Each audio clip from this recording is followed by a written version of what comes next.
This channel does not promote or promotion any illegal activities. All content provided by this channel is meant only for educational purpose only.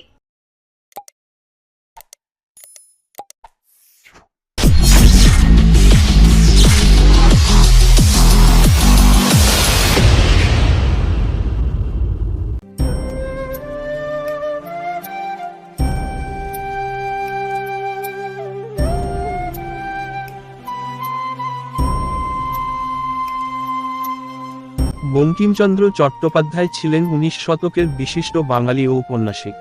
Bangla গদ্য ও উপন্যাসের বিকাশে তার অসীম অবদানের জন্য তিনি বাংলা সাহিত্যের ইতিহাসে অমরত্ব লাভ করেছেন। তাকে সাধারণত প্রথম আধুনিক বাংলা ঔপন্যাসিক হিসেবে গণ্য করা হয়।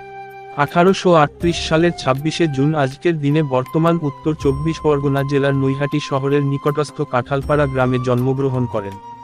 5 বছর বয়সে কুল পুরোহিত বিশ্বম্ভর ভট্টাচার্যের কাছে বঙ্কিমচন্দ্রের হাতেখড়ি হয়। শিশু বয়সেই তার অসামান্য মেধার পরিচয় পাওয়া যায়। বঙ্কিমের কনিষ্ঠ সহোদর পূর্ণচন্দ্র চট্টোপাধ্যায় লিখেছেন, শুনিয়াছি বঙ্কিমচন্দ্র একদিনে বাংলা বর্ণমালা আয়ত্ত করিয়াছিলেন।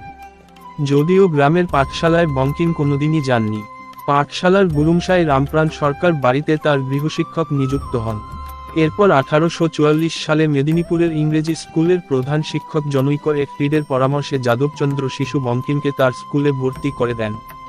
এখানেও বঙ্কিম অল্পকালের মধ্যেই নিজ কৃতিত্বের স্বাক্ষর রাখতে সক্ষম হন।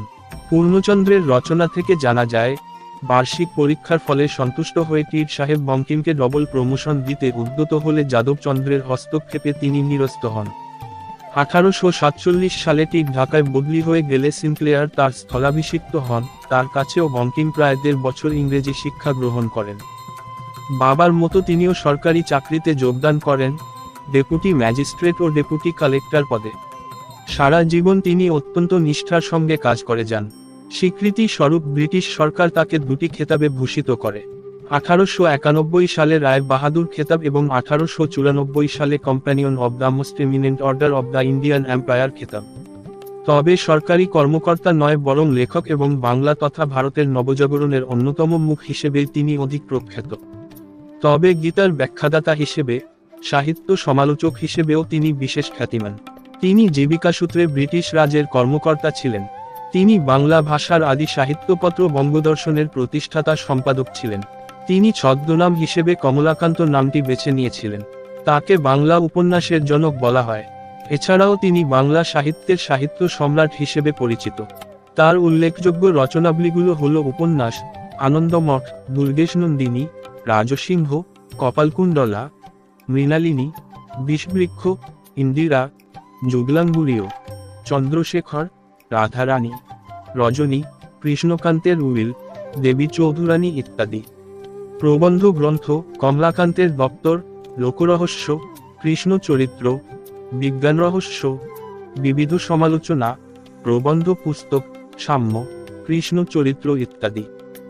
আজ এই মহান মনীষীর জন্মদিনে তার প্রতি শ্রদ্ধা নিবেদন করতে চুঁচুড়া জোড়াঘাটে অবস্থিত বঙ্কিম ভবনে, যেখানে তিনি বন্দে মাতারাম গানের লেখাটি রচনা করেছিলেন, সেই পুণ্যভূমিতে জন্মদিনে শ্রদ্ধা নিবেদন করতে উপস্থিত হন চুঁচুড়ার বিধায়ক অসিত মজুমদার সহ স্থানীয় ওয়ার্ডের জনপ্রতিনিধিরা।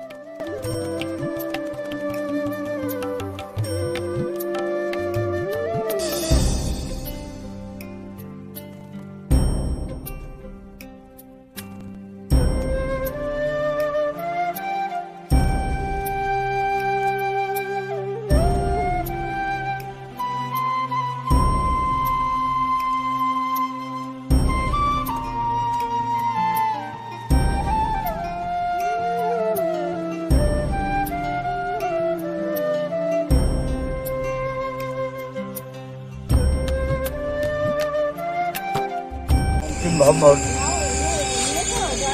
জোড়াঘাট, আমাদের 20 নম্বর এবং 21 নম্বর ওয়ার্ড, হুগলি উত্তর পৌরসভার সংযোগ স্থল। এখানে বঙ্কিমচন্দ্র চট্টোপাধ্যায়ের জন্মদিনে আমরা তাকে শ্রদ্ধা জানালাম এবং বিশ্বাস করি যে তার লেখা বন্দে মাতরম ভারতবর্ষের যে শক্তি এবং সমৃদ্ধি জনগণের মনে তৈরি করেছে, এটা অক্ষুণ্ণ থাকবে এবং ভারতের সাম্প্রদায়িক সম্প্রীতি এবং সীমানা অটুট থাকবেন। এই জন্মদিনে আমাদের এই শপথ মানুষের কাছে পৌঁছে দিই।